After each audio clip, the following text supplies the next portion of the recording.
Real bad man. She did the right thing by running away, and he did the right thing by standing his ground and hoping that monkey don't know his own strength. A lot of people get it twisted. Monkeys got 2-inch teeth, and even that small monkey is just as strong as the average man. Matter of fact, let me know in the comments below if you think you can beat a monkey, and if you could, how would you do it? You want to play Barbie? You can be Ken, and I'll be the box you come in. Swallowed up. Have you ever been swallowed up? You might have seen this Bloomberg cover from 2014 go around X. And for some background, the woman on the cover is Brigitte Adams. And back in 2014, when they released this issue, she was part of this article celebrating women for freezing their eggs and focusing on their careers as she had done. And the article boasted about women kissing the mommy track goodbye and being able to truly have it all. I think that was the subtitle of the article. But this did not work out exactly as Brigitte and many other women had hoped. Because 10 years later, the Washington Post came back around to do an update about Brigitte specifically. And they wrote, Adams remembers feeling a wonderful sense of freedom after she froze her eggs in her late 30s, despite the $19,000 cost. Her plan was to work a few more years, find a great guy to marry, and still have a house full of her own children. But things didn't work out the way that she hoped. But then, guys, when this happened, when she ultimately decided to retrieve the eggs, unfreeze them, and try to get pregnant, none of them survived. And Washington Post wrote about this, saying 2 eggs failed to survive the thawing process, 3 more failed to fertilize, and that left 6 embryos, of which 5 appeared to be abnormal. That one last egg was implanted in her uterus, and on the morning of March 7th, she got the devastating news that it too had failed. Adams was not pregnant, and her chances of carrying her genetic child had just dropped to near 0. She remembers screaming like a wild animal, throwing books, papers, her laptop, and collapsing to the ground. Now, I have read this quote maybe 50 times now, because every couple of months it circulates online, and I get chills every single time that I read it, because this is a primal response. Like, it is a biological response. This woman screaming like a wild animal because she was lied to by the media, by academics, and by scientists who told her that she could wait and she could have it all. No mommy track, no anything. She could truly have it all. That putting her career first was not a problem, that she would be happy doing this. But obviously, like in Brigitte's case, that does not always work out. And women should know this. It should not be presented to them as a foolproof insurance policy that is guaranteed to work once they decide that their career is done, they're successful enough, and they're ready to have kids. It just does not work like that. Even celebrities as big as the Kardashians have spoken out about their difficult experiences with egg freezing versus what they assumed it would be. Just watch this. I had 7 frozen eggs from years ago, before Travis. When I was 38 or 39, everyone was like pushing me to do that. And most of mine didn't survive the thaw because eggs are one cell, and then none of them made it to an embryo. The freezing of the eggs isn't guaranteed, and I think that that's like a misunderstanding, is like people do it thinking that it's like a safety net, and then it's not. I mean, this is just like a perfect example.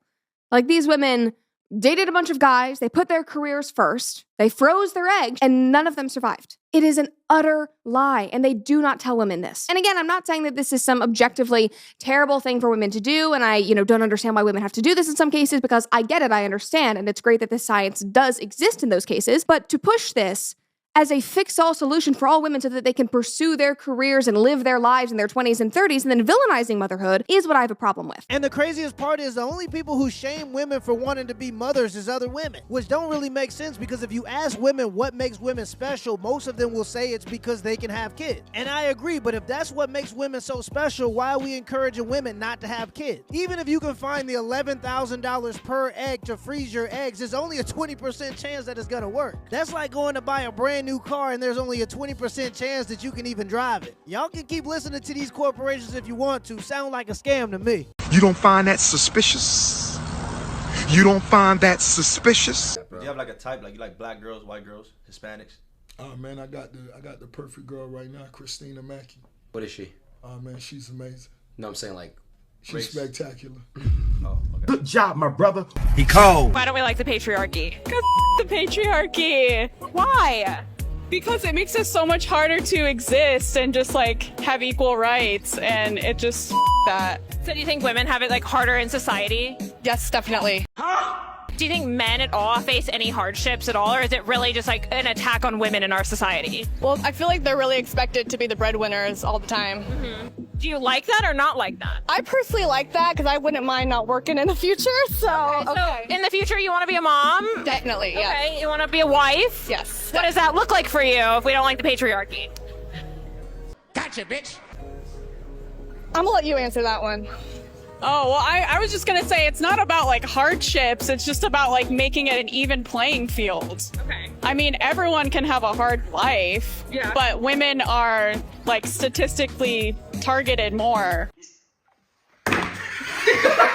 Men just do what women want. Why? Because they care about women and they want women to be happy and they want them to love them, right? And so you can go back to, say, the Victorian era, and men used to treat women with an extreme amount of deference because the generations living then remembered a time when the world was a lot more difficult than people now remember it being. And so the physical inequality between men and women was emphasized because the world was a much more difficult place. And so men took a paternalistic and patriarchal view on how women should be treated, and women wanted men to take that. They wanted to be safe, they wanted to be provided for, they wanted to make sure their children were safe, and men did what they could. Now men have won. They've, you know, the fact we've got aeroplanes flying overhead and the fact that we're not about to be invaded is the victory of Western man. And then for some reason women decided, okay, well I'm not afraid anymore. I want what you have. You don't do the things that we do, so you can't have what we have. But men just want women to be happy. They want them to love them. They want their approval. And so if gaining women's approval means pretending women are equal to men or, you know, saying this, that, and the other, whatever it is, they'll do it. And it's completely taken men off of the throne that they sat on. And this throne was never imposed by authority, actually. It was imposed by consent. And the second women withdrew their consent for the man to be on that throne, well, the throne collapses and the men are just standing around going, okay, well, I guess I'll just play video games and drink beer all day and smoke weed. And if you don't need me, I won't do anything.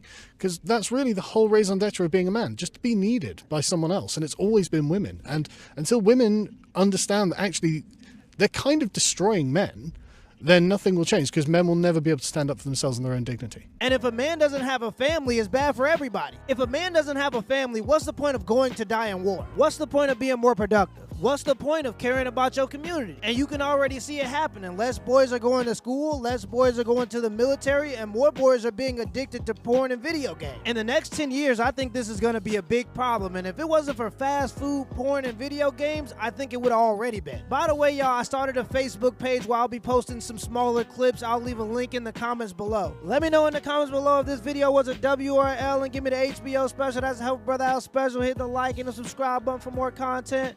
Till next time.